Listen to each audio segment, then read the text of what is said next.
But like more than 2 years, 4 years. 4 years pre-COVID. You've been learning since. Yeah, amazing. 5 years. We should give out like chips, like yeah, we should. I love it. Oh, wow. Fire chips. Jill, Doris. 6 years? Amazing. I know. Also pre-COVID. Yeah. Alan. Say 3 or 4 years also. But it started with Judy. It all started with It all started with It all started with Canasta. It's all like, we joke about how it's like the Canasta is really like this underground mafia. It's like, Canasta, and before they know, they're like on top of a mountain on Masada. And they're like, how did this happen? But it's all Judy. It's undercover. It's the gateway drug. So innocent. So innocent. Angie. Canasta, and I don't know, like a year and a half now, Amazing. something. Henry Rosenblum. I'll say 6 months, Amazing. maybe. Amazing. Let's go back up here, Susie. Susie Futterman, 20+ years. Wow. Amazing. Let's go up here. Dina Cherry, I'm a newcomer, and I'm just loving it. Oh. That's part of my week. Welcome. I feel the same, Lisa Metric, I feel the same, we've been coming about 2 months. Amazing. You love it that you guys come. Love it. Brenda, I've been coming 20+ years, and to watch this future is just Wow. Right. amazing. Regina, I'm starting my 2nd year. And she actually Loving says she's a partialholic. That's why tips coming. She's like, I am Regina and I'm a partialholic. I love it. Got it. I'm Hannah, or if you're confused, I'm also Kathy, and I've been here 6 years. Hi, I'm Sherry Schuman, and I've been here 6 months. Amazing. Part of the furniture. I don't remember life before I Sherry know. Schuman. I just- Really? Yeah, I Wow. just- Okay, let's go It's a back. great place to be. Eileen Sharkey Rosenfeld, and I'm a newcomer, and I'm very excited. Wendy, second time here since. I'm Katie Bushala. I've been coming pre-COVID, maybe 3.5 years. Let's go back and then we'll come up. So here, let's go, Jody. Oh, okay. Well, did we skip? Well, yeah, okay, so let's go there. I'm Gail Gail. Dodson. I've like month 2. Month 2. I think I started in February. Good. Jody Aldani, I've been intermittently, pre-COVID, I came a couple of times. I am Susan Finger. I've now been here twice, plus Canasta, so. Judy Deacon, I just teach Canasta here. Yeah, just. Marcy. Marcy Sclair, very long time. Like 5, 7. You went 2015 was your trip? Did you go in 2015? Went 16, but I met Allie at Dana's 17 years ago. Wow, that's amazing. Okay, Dana. Dana Spiewak. 20? I think 18. Wow. Jennifer Milstein, newbie. Welcome. I'm Dana Blumberg. I'm pretty new. I was in Momentum with Eve in November, so I've been coming, and this is my first Tuesday class. So Wow. Great. I'm Gloria Horowitz, and I've been coming for about 1.5 years, and I love it. Doris Lazarus, I'm gonna say 14 or 15 years. Wow. You got in 20 or more. Amazing. Did we miss anyone? I think Laura walked in. You're Laura Pastor, I'm in the 20 plus club. It has something to do. So if you want to know how to look good when you, as you age, like it's seriously like just drink the water here. There's something in the water, right? Because like look at these ladies, they've been learning for 20 plus years and they look like they're 40 years old. So who else? Seriously. Who else did we miss anyone else? Julie, you for sure. Oh, Julie. Really runs the Oh, place. 5 or 6 years. Amazing.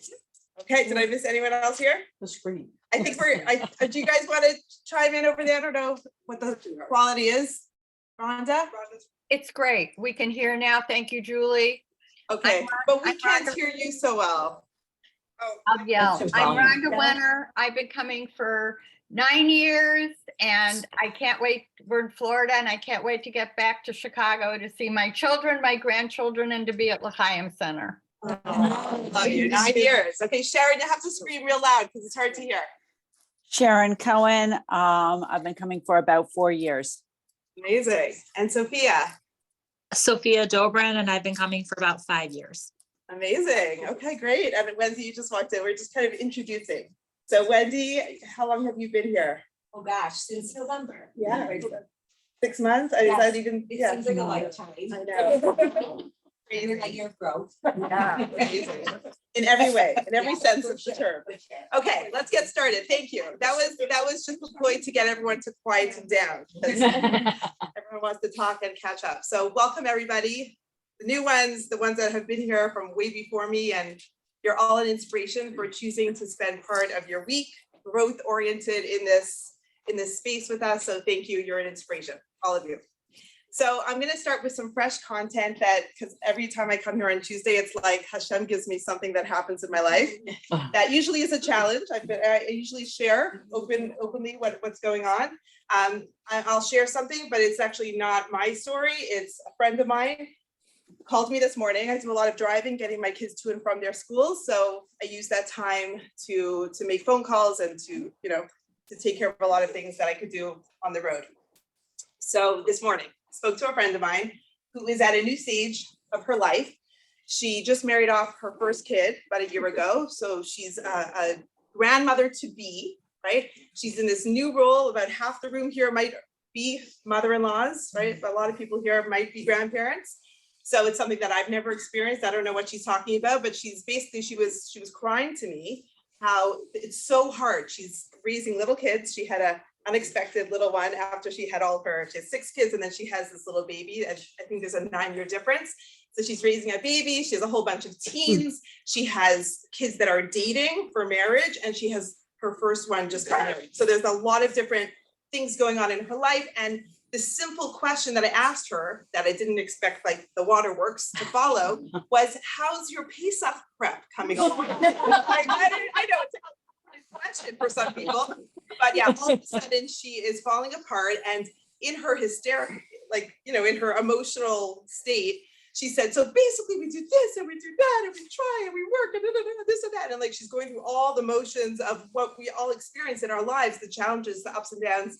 And then at the end, she was being very dramatic. She's like, and then we died. I'm like, Nalini, get a hold of yourself,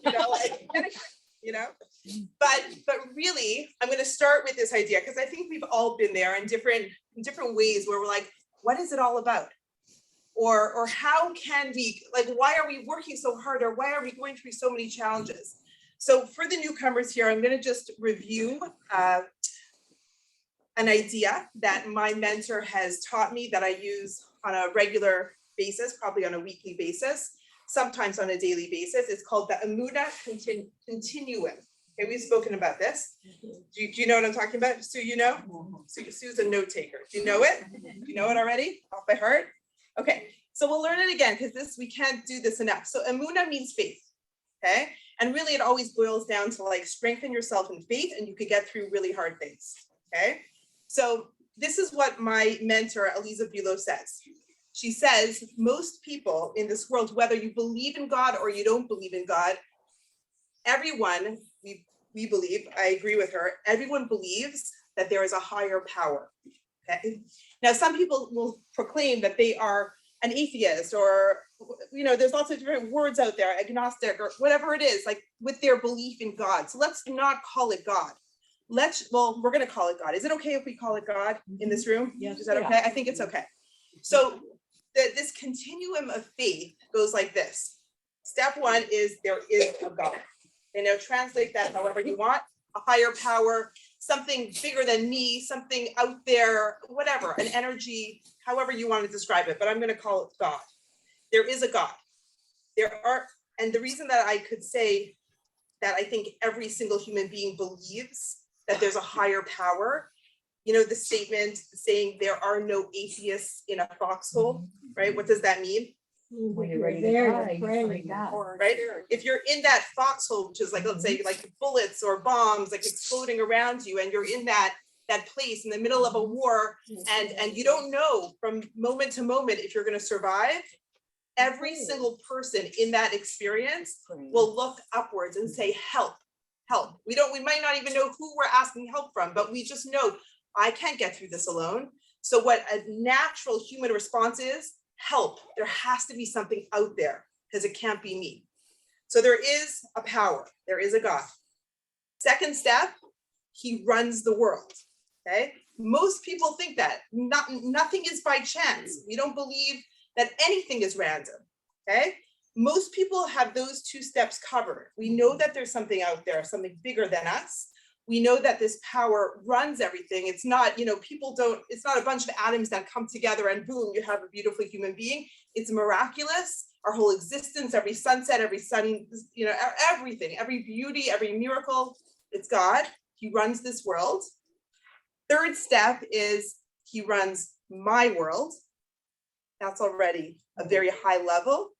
Not everyone believes that or feels that or sees that. We have to learn to open ourselves up to that experience of that potential of like, why is this happening to me? And then the highest step on this faith continuum is God runs my world for the good.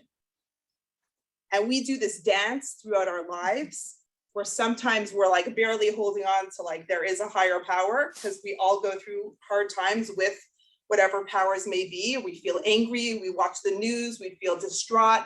We all go through this dance where sometimes we're feeling really, really strong in our belief. And we know that it makes sense to us. And sometimes we're like, are you even there? And that is also part of Judaism. We're not only supposed to have a relationship with our Creator in good times. We could be angry at God. We could scream and cry at God. That means we're in a relationship, right? A marriage that needs some healing and some help. As long as they're talking to each other, even if they're throwing things at each other, there's still some room for growth. But when couples kind of go into their own quarters of their homes and their lives, and basically like they might be married, but there's no communication, they're not even fighting anymore. You know that there's very little chance for them to come back together. So being in this dance, this dynamic relationship with God is really, really good.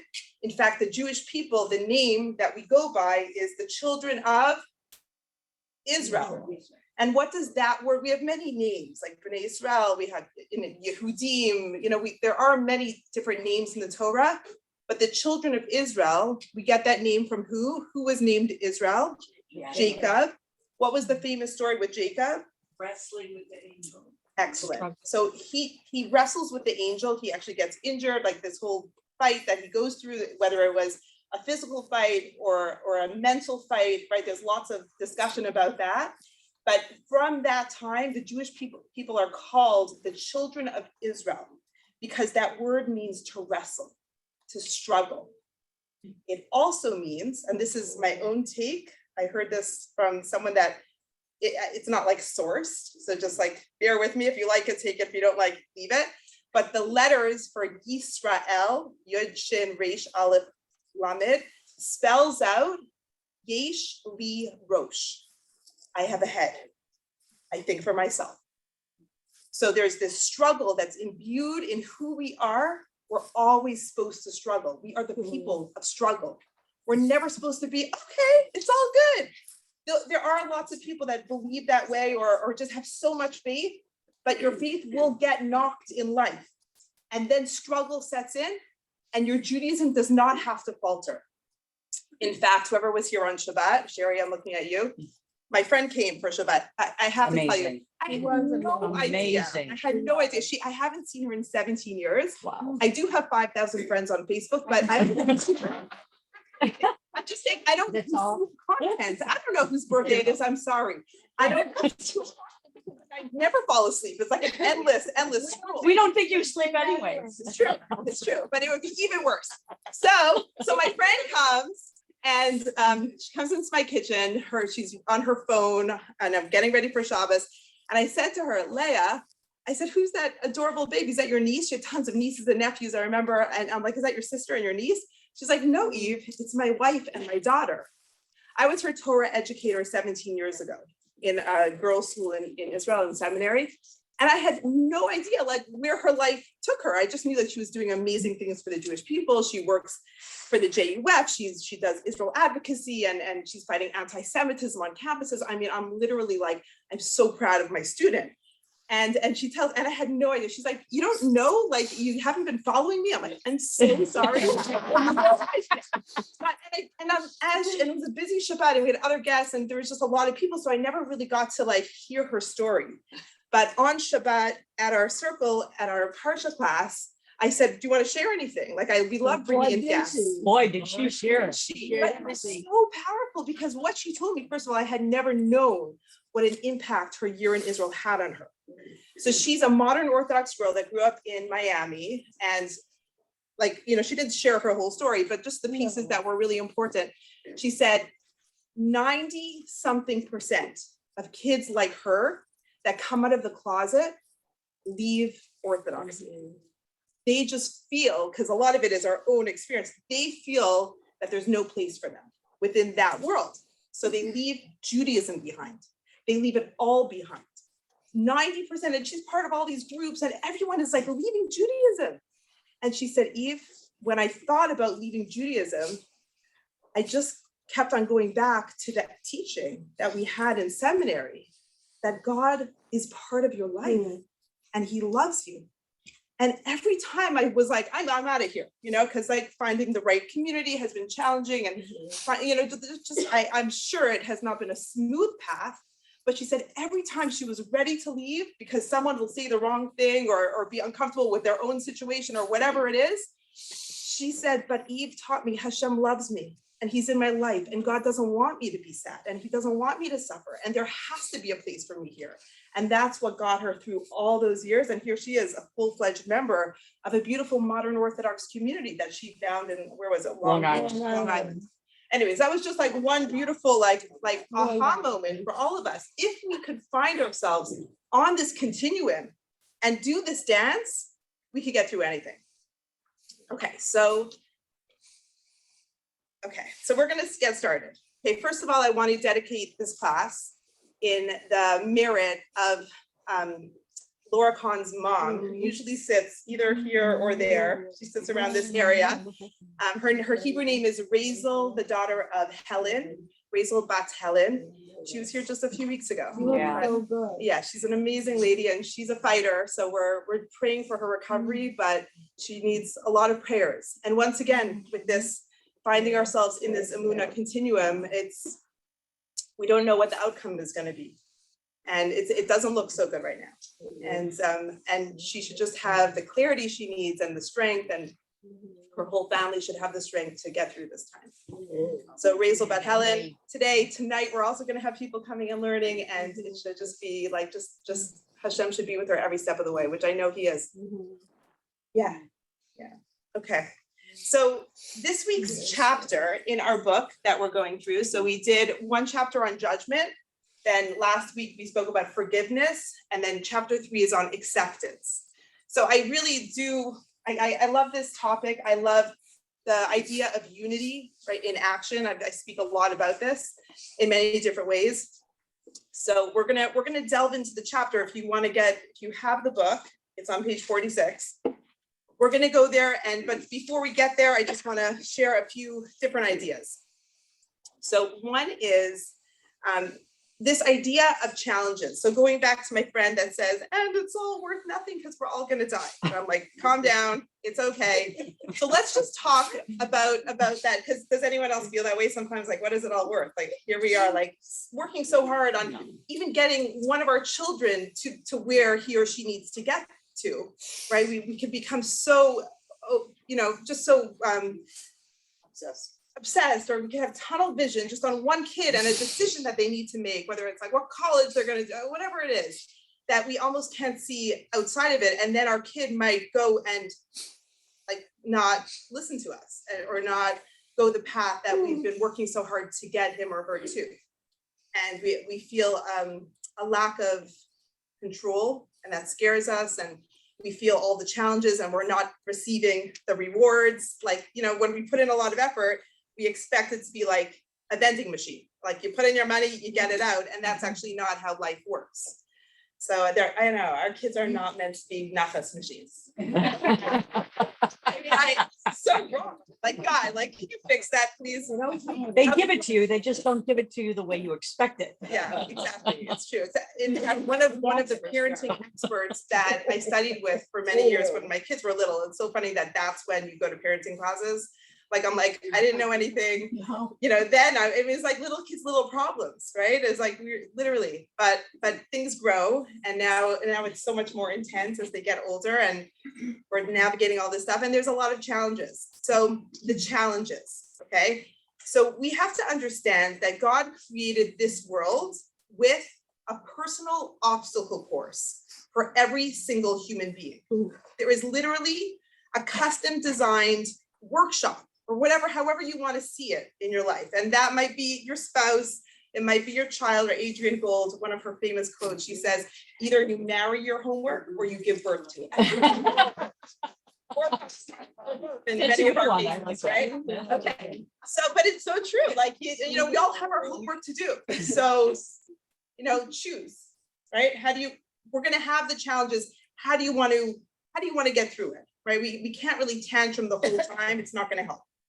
So the challenges, which in Hebrew it's called nisyonot, which is an interesting word because if you pull out, sometimes we look at a word and we kind of see like what the root is, the root of a word. So nisayon means a challenge, but it also, the root of it, nes, nun samech, means a banner, right?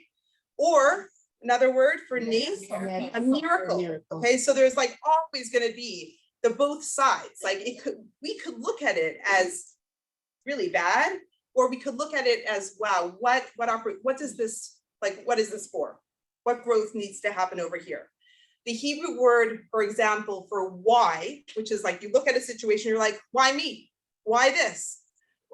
Why is it like this? Whatever it is that we're thinking. So the Hebrew word lama could also, lama with the vowels like that, lama means why. But if we change the pronunciation, it spells lema, which means to what end? What is this for? So you could say, lama, why? Until you're blue in the face. Why do you have to dress like that? Why can't you study? Why this, why that? I mean, we do that all the time. Why can't you just get up on time? Like, I have one kid, remember last week? So the saga continues. We actually had 2 good days in a row, and boy, did I spoil him rotten.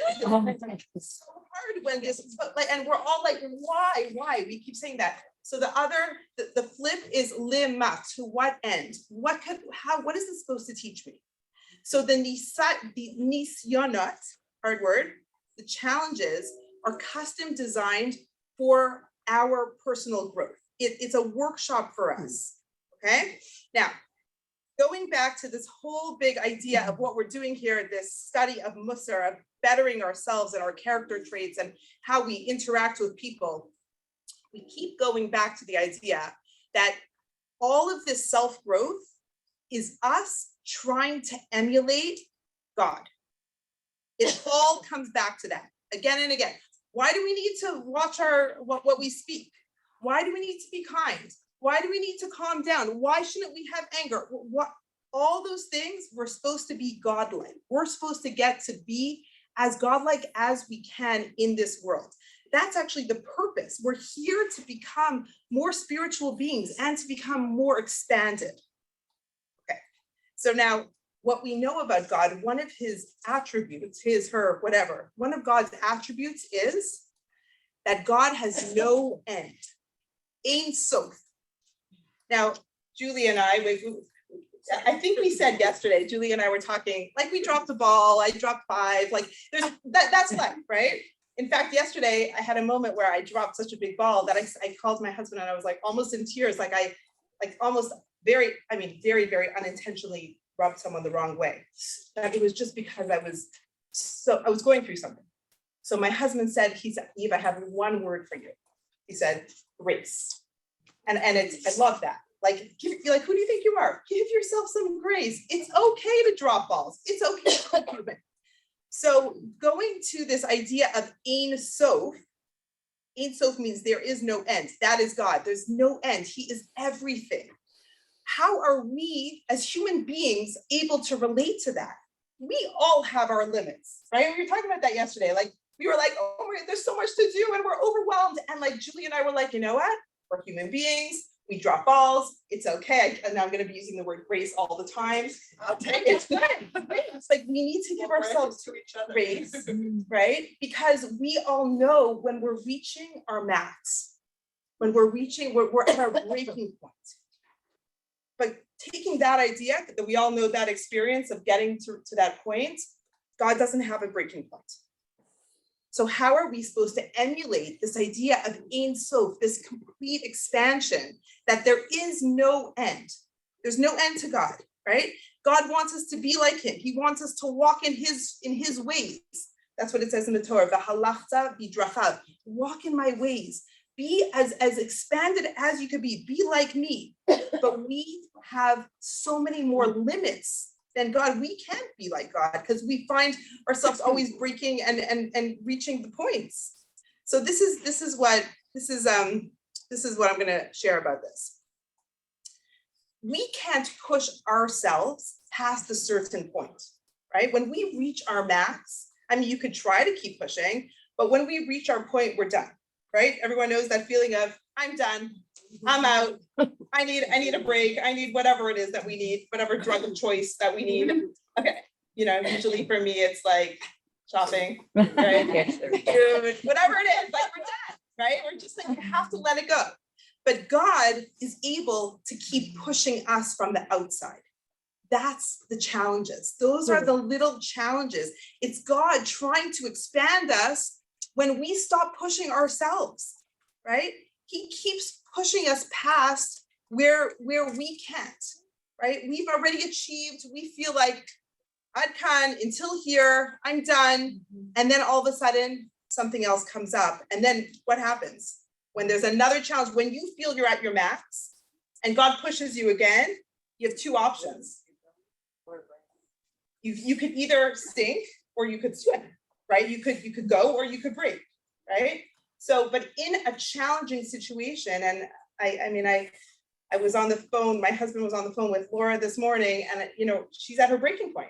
She's not sleeping. Her mother is sick. There's all these, it's a very, very challenging situation. And just hearing Gadi talking to her, it's like, now God wants you to rise. Right now, you're going to find the strength to keep going, even though you're literally, she's like, I'm at my breaking, right? And Gadi's like, no, you're going to get through this. You're going to get through this, right? So this is when God comes in and says, a little bit more.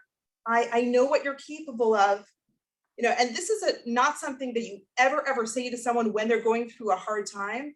Never say this to someone that just lost someone. You don't come to a shiva house and say, well, God clearly knew that you were very strong. Like, you don't want to say that because, but we do say internally that God does not give us a challenge that we cannot rise up to accept, right? We do know that, but we don't say that. We don't say that to others because they might find that to be very, very, it's a little too much, right? They're going through their thing. You don't say those words, but we need to internalize that if you're in a challenging situation, you have what it takes to rise up and to overcome it. Okay, so I can't remember who it was. I think it was Karen Miller. She was at my house last Monday night. Many of you were here. We had a program, Women, Wisdom, and Wine.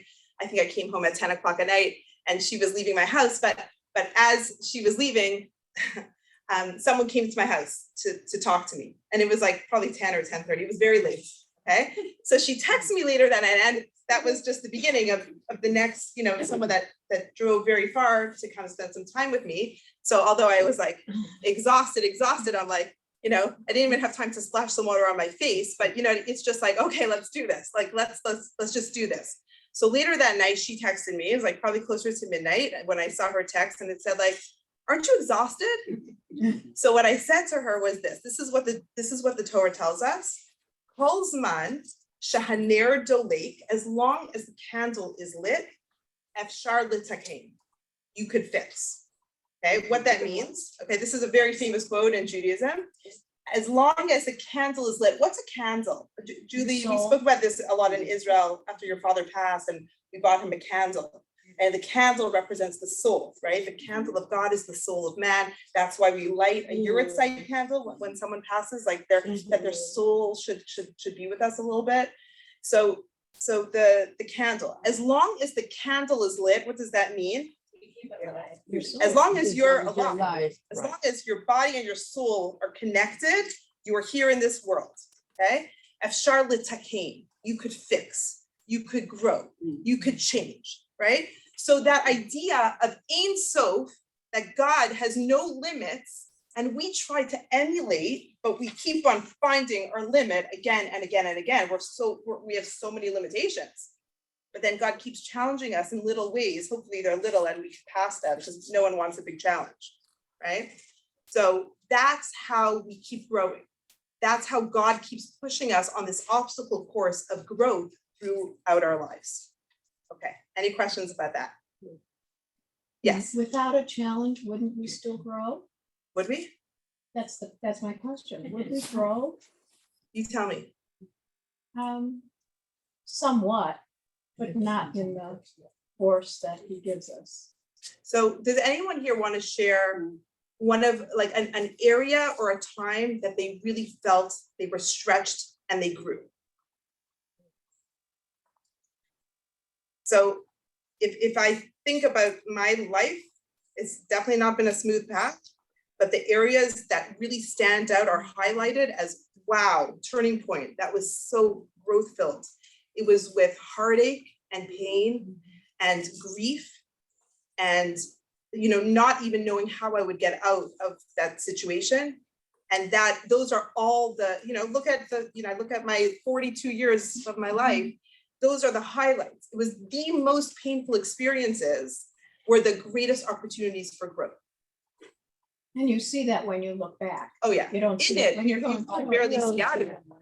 But looking back, could anyone look back and say, and it could be, I don't want to give an example. I'd love to hear. I just want to say Jonathan Sachs' quote, and it's actually a reworking of a quote from Kierkegaard from many years before. Life is lived going forward, but only understood. Hindsight is 20/20. He Life talks is about lived. that. He talks about that in Moving Heroes forward. when Joseph's in jail and the parsha ends and everybody's been forgotten, and you think it's over. You can't judge a game at halftime. Right, love that. Can you So say it say it again? again, life is lived Going looking forward, but going, only understood looking back. it's only understood with hindsight. Okay, but I don't even know if we need to give examples. I think everyone needs to think of their own hardship. They overcame it, and when they look back, they're like, "Wow, look how I'm a changed person. I'm not the same."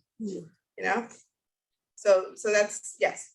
I agree with you completely that challenges promote growth, but Right. I think there can be growth without challenges. Right. And I think one of the avenues for growth is study.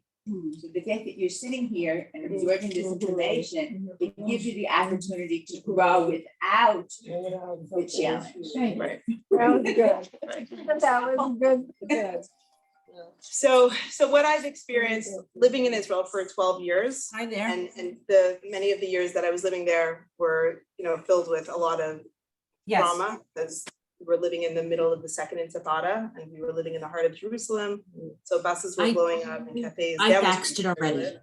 When I had 2 kids, we had gas I masks. just needed an RK so that it Cribs. proves that I mean, we literally had to, I was like, this is insane. Can you imagine going to an office to pick up a gas mask for a bassinet for a baby?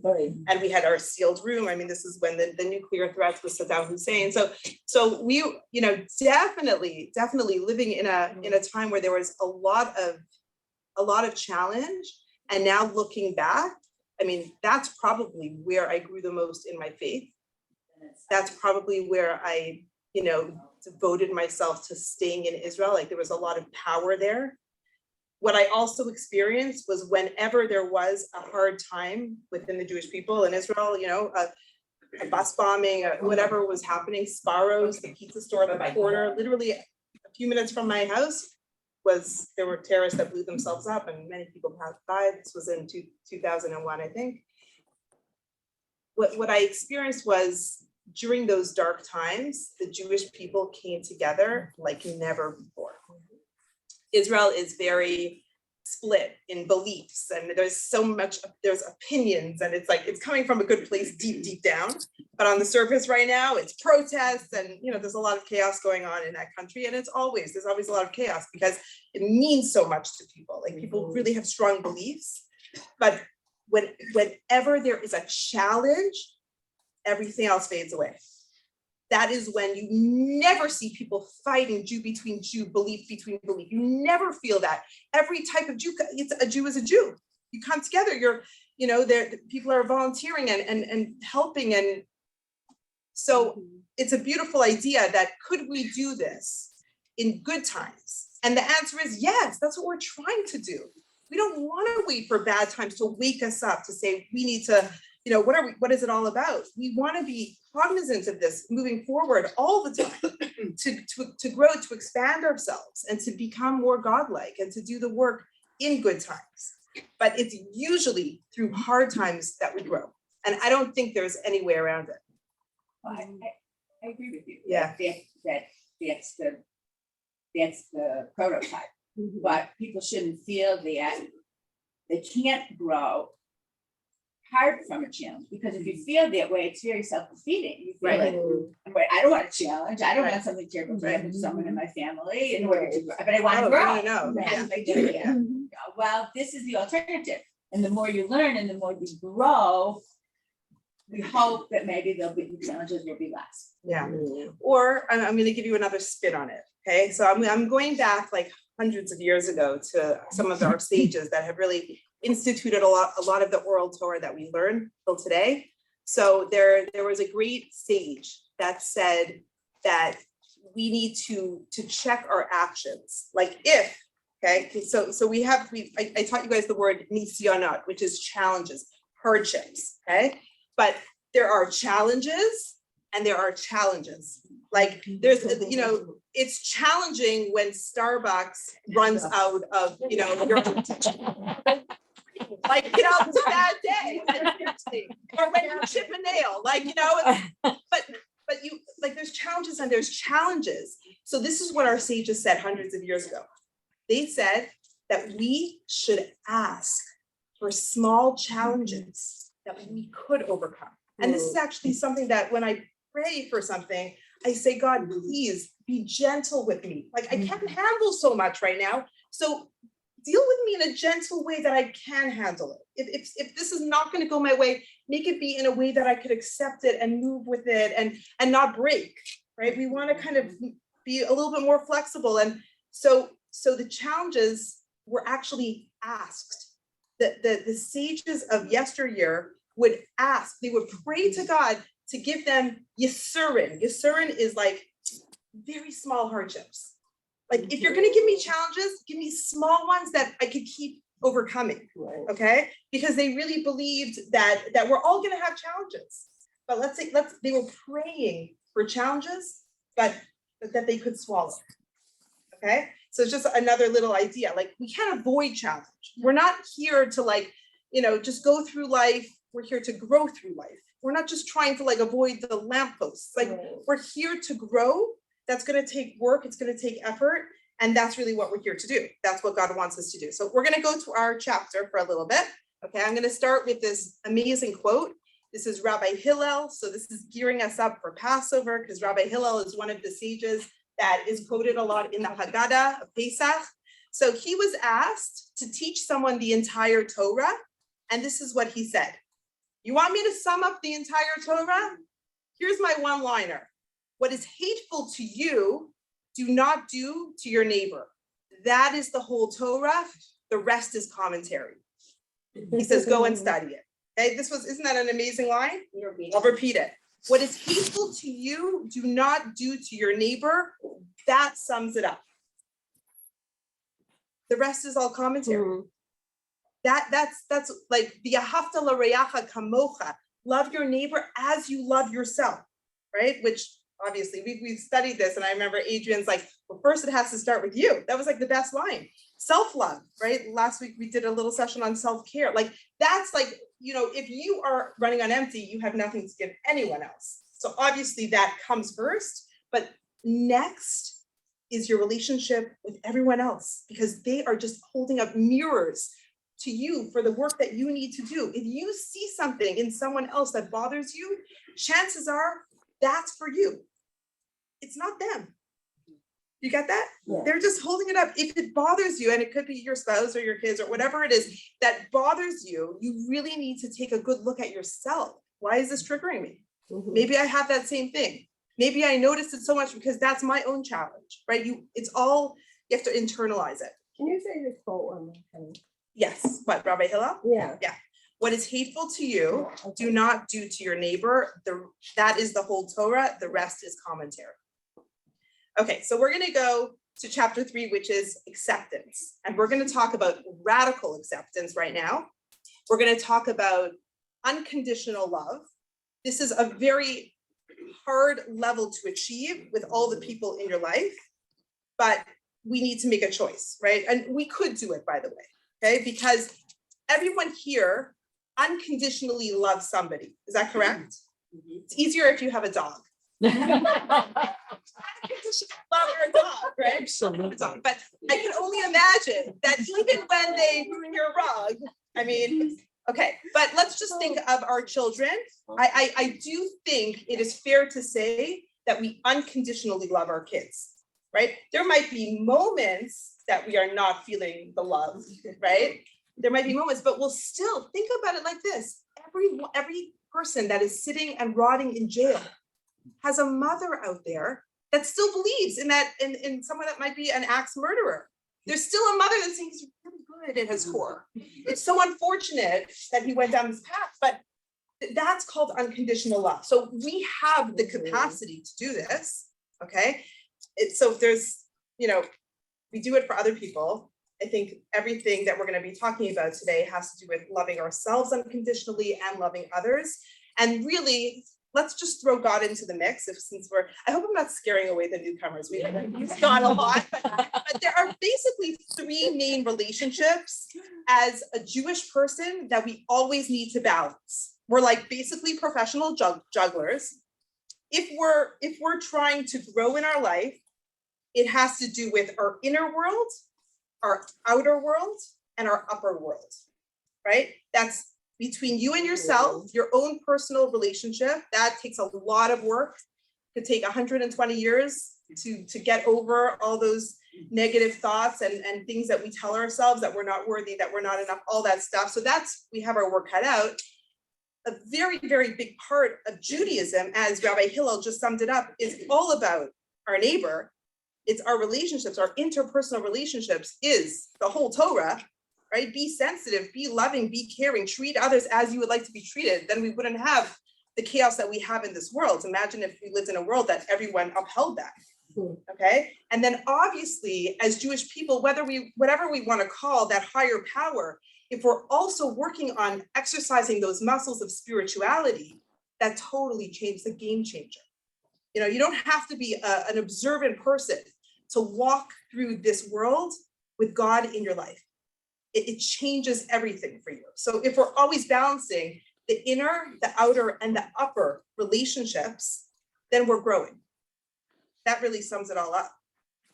So, okay, so now let's insert difficult situation, difficult person. we're not going to give any examples. We're going to be really, but just think of it in your head.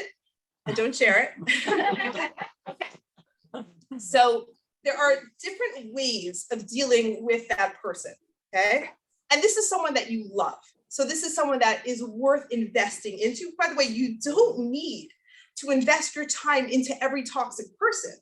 But if someone was put into the inner circle of your life, and by the way, there are many, many cases, even in your inner circle, that it would probably be better to distance yourself from someone that is toxic. So that's where judgment comes in. We spoke about that. Judgment is there. We want to judge for the good. We want to give the benefit of the doubt. By the way, fresh story, but it's being recorded. But I'm going to change the details. Yesterday, I had a really big challenge. I was so mad. My daughter was home alone. I was coming home with my boys doing carpools. I had something in the car that had to come to L'chaim. So I'm just gonna like quickly out of my way, just drop it off, get back in the car. And as I'm coming to L'chaim, my daughter calls. Okay, I hope this is okay to share, and I'm really gonna try to be very vague about it. A young man shows up at my house for me. Okay, no problem. I said, I'll be home in 5 minutes. I'm dropping something off. I'll get in the car. I'll be home. I come home 5 or 6 minutes later because the lights sometimes take a long time, but I'm rushing because, you know, my daughter's 13 years old, right? And she's home alone. But I just assumed this man is going to wait in the car. I come to the house. I'm like seriously shaking. I was so mad. I needed like a very stiff drink to get over this. I come to the house 5, 6 minutes later, and this man is walking out my front door. And I'm thinking, that is so not appropriate. So not appropriate. So I see him walking out. I ran past him. I ran into the house because my daughter's like, I don't know if you guys know Tia, she's shy. She's so sweet. Like she was probably so uncomfortable. And I just felt that really crossed the line. So I had to calm down for a little bit.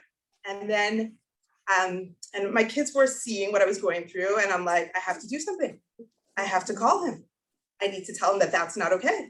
He put my daughter in a very uncomfortable position.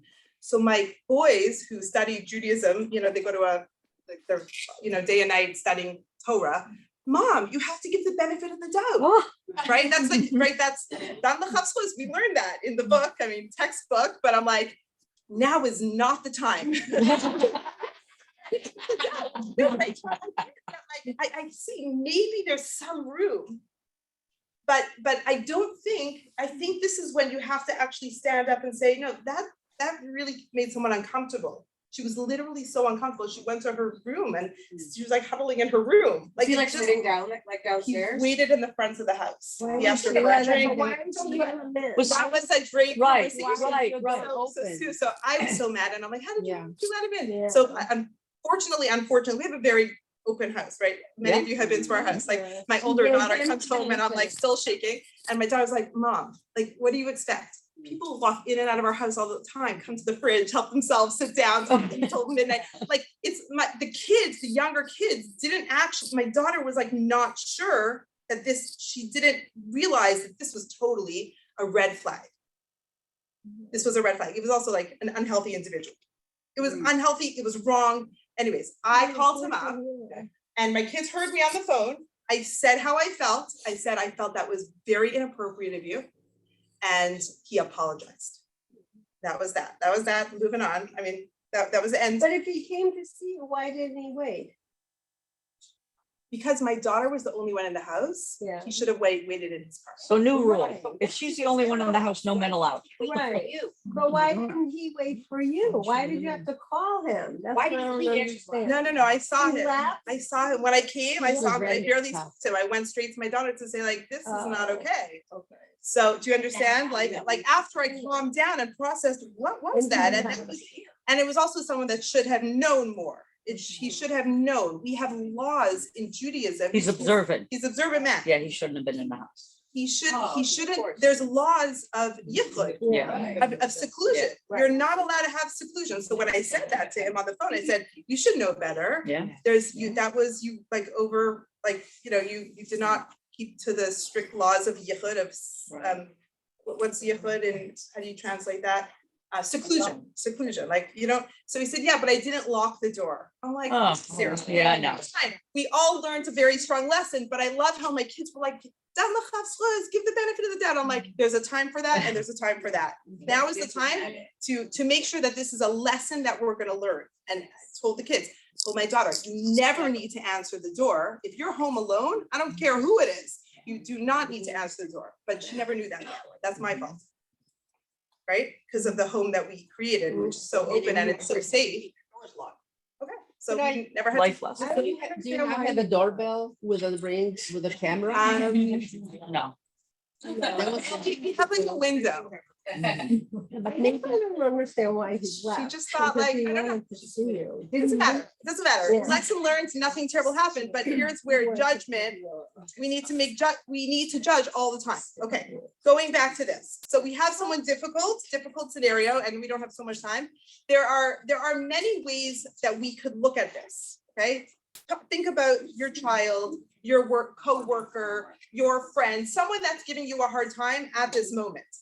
We could push that person away. Give me a word for that. We could avoid, or we could distance. Okay, that's one way, which sometimes is necessary. Middle way is to tolerate someone.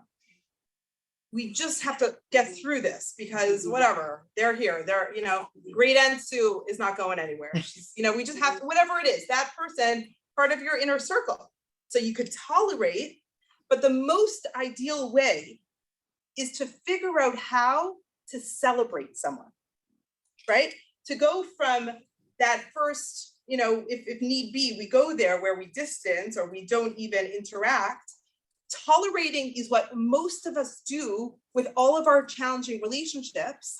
But the ideal, especially for the ones that we really, really want to put energy into, is to figure out how to celebrate someone. Okay, so now I'm going to ask you guys a question. Is uniformity, all being the same, is that a value in Judaism? No. No. Everyone agrees? Yeah. Yeah. But how come our micro communities all look very uniform? Because of the rules. Right?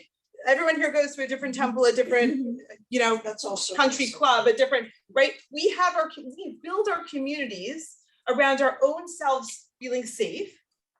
And usually our little communities are people that are like-minded, right? That share our values.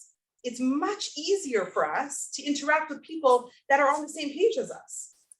But I'm going to go back to the idea is that a value? Is that a Jewish value? It seems to have definitely made its way into every community, right? In fact, and I don't know all the communities here, but I'm part of this community, which is actually very diverse and unique, I feel. But then there's also, the more observant you get, you literally, I pull up to my daughter's school and I'm like, they all look like clones of each other. Like they're all wearing the same brands, the same coat, the same, like today my husband was buying a Passover suit online and he literally was like, can I get this one? And I'm like, no, God, it was pink. It's too far. Yeah. So Thursday night, I mean, it's funny, my kids, we're gonna need to give them therapy for their entire lives. But my 11-year-old, he has this big father-son thing on Thursday night. And my husband had to cancel something to be there. Like it's a big deal. He has to be there. But literally, he said this 5 times. Could you make sure that Abba wears a white shirt, not a pink shirt, a white shirt? Because for an 11-year-old, all he wants to do is fit in. I mean, I remember that as a kid. I never fit in because my parents kind of came to our community later in the game. I felt like everyone was different. My father was the only one that didn't have a beard. My mother was the only one that didn't cover her hair. Once I got into that world, I felt so different. It was hard. It's hard as a child because we want the security of just feeling accepted and that you have a place. That's a human basic need to feel what a community, belonging. It's a belonging. So once again, there's such a high value out there for uniformity in every community. We all do the same stuff.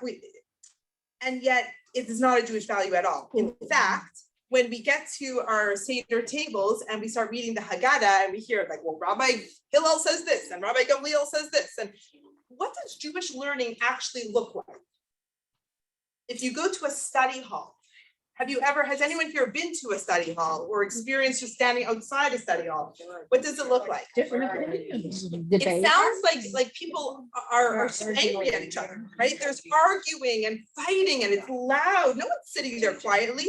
They're basically pulling apart a piece of Jewish wisdom and giving their opinions on it.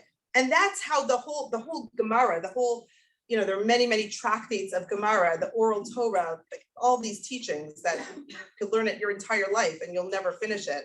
It's all about debate. It's all about trying to accept people with radical differences, come to the same table and respect that we don't need to agree. That is a Jewish value. Okay. So what do you guys think? Should we do 5 more minutes or should we? Okay. I'm going to give an example from the Torah. Okay. The story of Abraham and his son Yishmael. Okay. So does everyone know the storyline?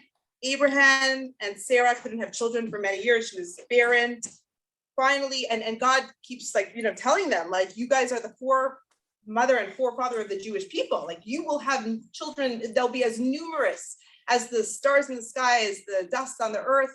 And she's feeling like, I mean, she didn't even have a womb. She had, you know, she didn't have a womb. She didn't have the machinery to have a child. So eventually she tells her handmaid Hagar, you go sleep with my husband, you have a child, and maybe I'll be built up through that child.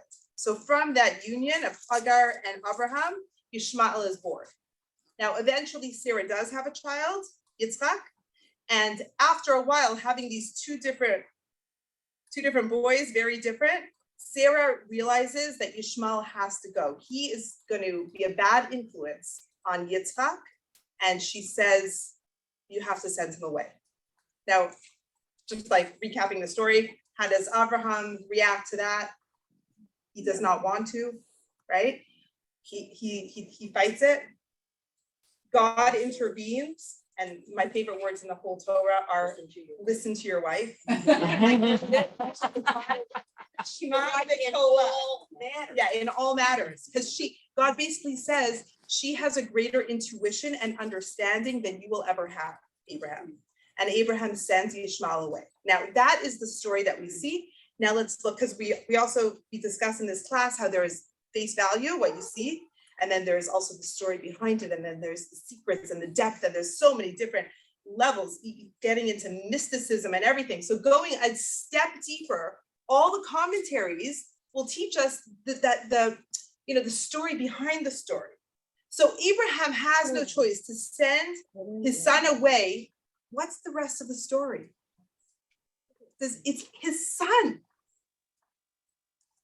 He doesn't agree with his son. I mean, his son was a very troubled child, and he was bringing down, Yitzchak, who was going to be the forefather of the Jewish people. He had to do this. God says, no, your wife is right. You need to make this distance. But does Abraham leave his son? What do you guys think? So the story behind the story, and I want to find it in the book. There we go. There we go. It's on page 47. So, okay, 48. So, but that's not the end of the story. What we don't see in the biblical text, but is handed down through over 3,000 years of ancient Jewish wisdom, is that Abraham continued to visit his wayward son, bringing him gifts and blessings and maintaining their relationship. In fact, we discover that towards the end of his life, Yishmael returns to the value system of his father. Okay, and this is just trying to see where, I don't have the source of that, but Sue, if you want to look it up, it's number 2 in that story on page 48. Yeah. I thought that Ishmael started Islam. Yeah. It's the value of during his life, I mean, that he's the forefather of Islam, right? They definitely went 2 separate ways. I mean, Islam actually came about as a religion, came about way later, right? It's not that old, doesn't start at that time, but he is the forefather. Didn't he go back and marry? Yeah, there's a lot of ins and outs to Yishmael's story. We do know he might have led his life the way that he did, and it wasn't always such a pretty picture. But what we're learning over here is that at the very, very end, he returned to accepting Hashem as his God. Okay. Muhammad the prophet and the way that Islam is today, that came much, much later. But it is his descendants that went in that direction. Okay, so good question. That makes more sense. Yeah, and just to end this paragraph, Abraham is teaching us the lesson that you can't always make the people you love behave the way you want them to, but you could still choose to accept them, to love them, and to keep the relationship alive. So that's what Abraham said. He kept his relationship with his son alive, which doesn't that make so much more sense to sending off your son? Like that never sat well with me. Like, it's still your son. Right? I mean, he might be different. He might be an axe murderer. You never let go of the hope for that child. I mean, who else believes in a child if not for the parent? Right? So I really loved reading this, but this was a new piece of information because it's not written at face value. These are like the commentaries around it. How do you know where it's cited? So over here, so there's, I don't know, we have to It's on look. page 173. Let's see at the end of the chapter, maybe, no. Maybe at the end of the Yeah, no, book. on 173. Okay. Chapter 4, hold on, here we go. First chapter three. So it's Pirkei de Rabbi Eliezer on page 29. Okay, Yeah. and how did you know it was number 2? It says in it. There's a number 2 next to the word relationship. There's a Okay. note. Annotation. Okay, not Yeah. in my book. So this is a challenge we can put ourselves Doesn't say into. you have to I know, like we're talking about challenge and growth, like we can choose to not surround ourselves only to people that we agree with, like, and accept that people have other opinions, and we will grow by surrounding ourselves with people that, you know, like, I don't know, I just feel like a lot of people tend to stick with their little inner circles. So much safer. I just feel like if we kind of open our minds and say like, I don't have to agree, but I can accept they have different views, that's a challenge and we will grow through that. And that might be a challenge that people don't seek out or actively do because it's not comfortable. And it doesn't have to come to us, we kind of have to seek it out. Right. That's a way of growth. Right. I think we spoke about this maybe last week, but I think the reason that many people are very afraid to be in conversation with people that are like, you think politically, like I'm scared. I don't talk ever. I never speak about politics because I know like you'll offend half of the room, right? Like no matter what, you're not going to win. So, and also I don't have such a strong opinion about politics. I'm not even American. During the elections, like especially living in Portland, I mean, it was very, very divided. People lost friends. People left communities because of something someone would say at a Shabbos table. Like it's just, but I just keep coming back to like, why are we so afraid to be in dialogue? Like it doesn't mean anything. It's just like, this is how I'm thinking. Like, if anything, if we could practice curiosity, all of a sudden we have learned something. Like, I'm curious, like, why do you think that? Because I never saw it that way. So, but I think it comes down to like the fear of us feeling, well, maybe I'm wrong. Maybe it means that There's another way. yeah. And that's scary because we're okay to just keep going. We don't really want to change. Change is hard. Yeah. Okay, so I think I'm gonna stop here and we'll pick this up. Can I just end with one quote that I loved? Okay, and I'll send this quote on our Between You and Me chat for whoever's on it. But this was everything to me. I want to like post this on my fridge and just share it with my kids. And okay, so this is, do you know who Anne Lamott is? I feel like I always look at Paula. I'm like, come on, Paula. Okay, so these are her timeless words. She's an author. This is so profound. There is almost, this is page 50. There is almost nothing outside of you that will help you in any kind of lasting way unless you're waiting for an organ. You can't buy, achieve, or date serenity and peace of mind. This is the most horrible truth, and I so resent it, but it's an inside job, and we can't arrange peace or lasting improvement for the people we love most in the world. They have to find their own ways, their own answers. You can't run alongside your grown children with sunscreen and chapstick on their hero's journey. You have to release them. It's disrespectful not to. And if it's someone else's problem, you probably don't have the answer anyway. Your help is usually not very helpful. Our help is often toxic. And help is the sunny side of control. Stop helping so much. Don't get your help and goodness all over everybody. Wow. Done that. Don't get your help and goodness all over everybody. So profound. So profound. Thank you. Okay, to be continued, guys. Thank you. It's been great meeting you. So much. Thank you so much. So rich. So rich.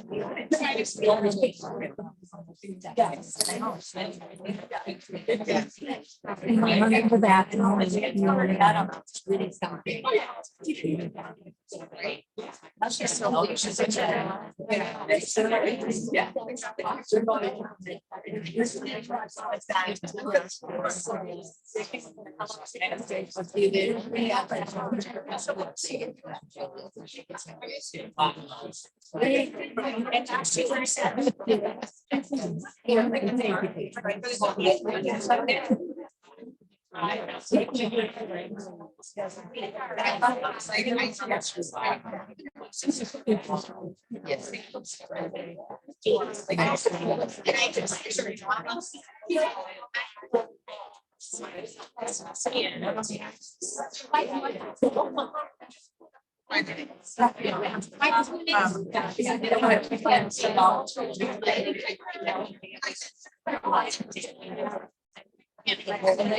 Yeah.